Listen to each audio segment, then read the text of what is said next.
Good morning, guys, and welcome back to EGL12. My name is Sims, and I am joined by the legend that is Phil Whitfield, aka Momo. Momo, it's a pleasure to meet you. Never met you before. You too. How are you doing? Not too bad. We've just come off the 3-0 win against Essentia, which is runners-up at FCO, I believe. Beat an old ex-teammate, and we're just heading into our game against Denial. So heads up, and hopefully a good day too. Yeah. Speaking of good, let's talk about yesterday then. Yeah. Not the best of days. I don't want to put you down because you are on a win. Yep. I'm, looking forward to this next game. What exactly happened yesterday? You did get an invite to the top 24 club. Passed it on to Lightning Pandas, unfortunately. But what happened yesterday? What were going wrong for you guys? What it was we in our, I believe it was our top, to play 4 top 12 we had to play Orbit. Now Orbit were obviously a kind of new team that had some team changes like ourselves. I believe they're they should have been seeded higher. Whether the seeds were messed up a little bit is what we thought. But at the end of the day, you got to beat everyone to be the best.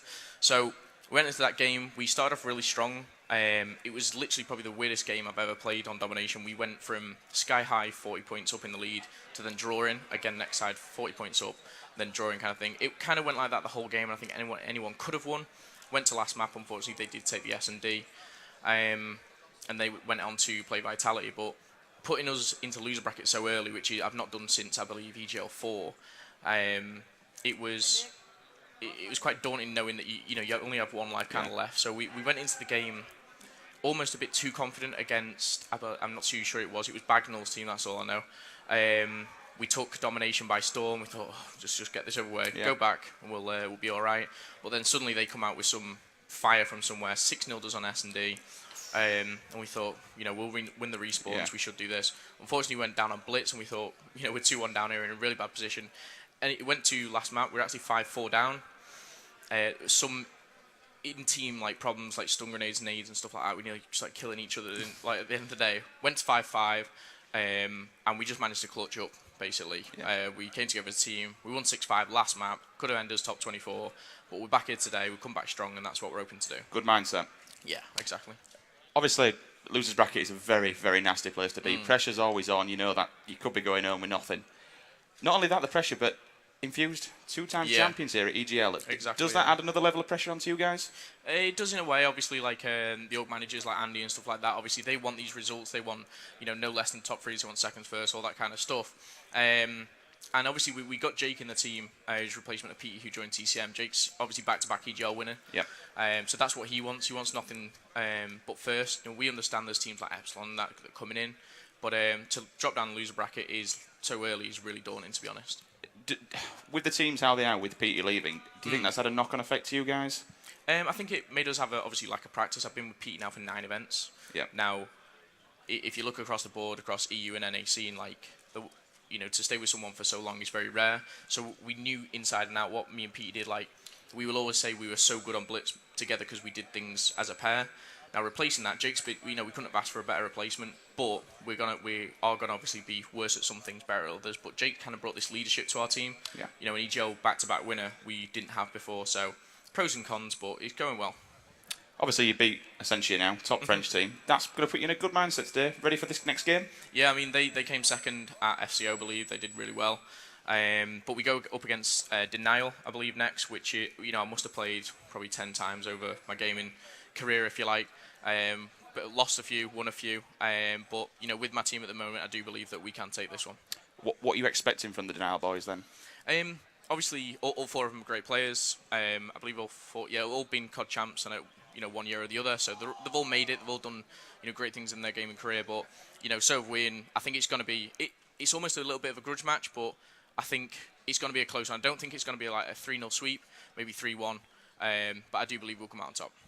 As Infused then, going against Denial, what you don't want to give too much away. What do you think their weaknesses are? What are you going to be trying to play on against them? They're kind of like ourselves. They have made a change. They got rid of Robs and they've got Luke on board. Kind of similar players. SMG. I actually played them and lost at regionals for COD champs. And to me, Robs was their standout player there. I don't know obviously why he left or what kind of thing, but he was like the sneaky player on Blitz. But I think we're kind of both on the same wavelength, if you like, and I think we've both got a lot to prove as well. Okay then. So the main stage is getting set up. You are going to be playing Denial next. Yep. Just while we wait for that, any players so far that have stood out for you at this event?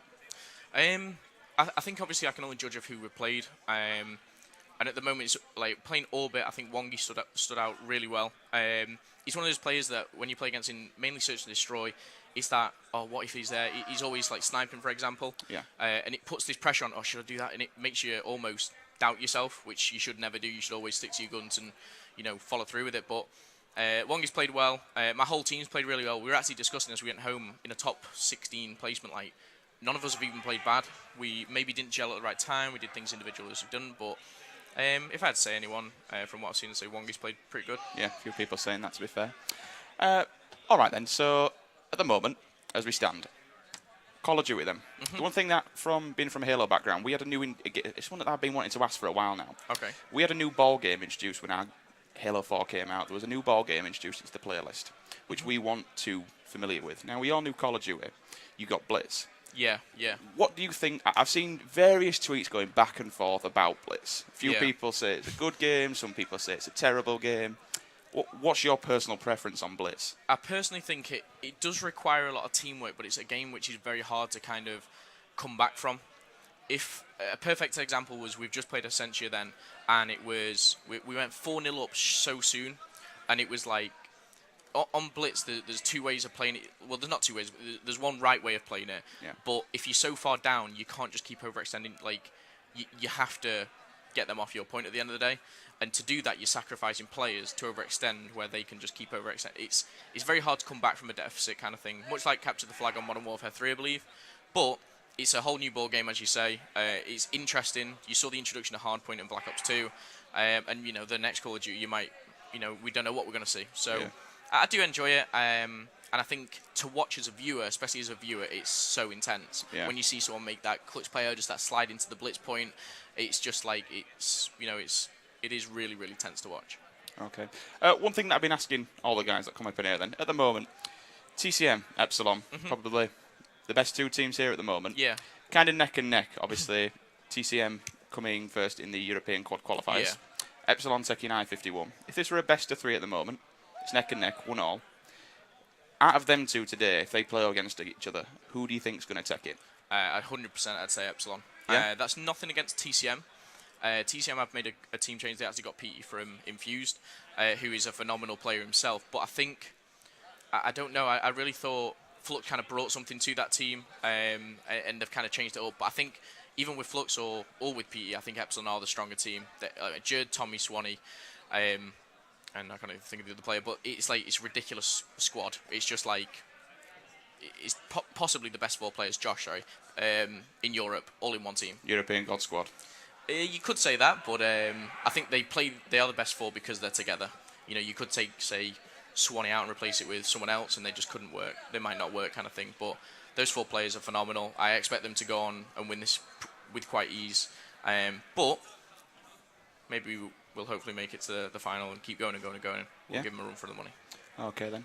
I think we are just getting an update now. We are going to pass you over to the casters. You're going to go back onto main stage. Yep. I wish you luck in the best of game. Thank you very much. Guys, passing over to the casters now.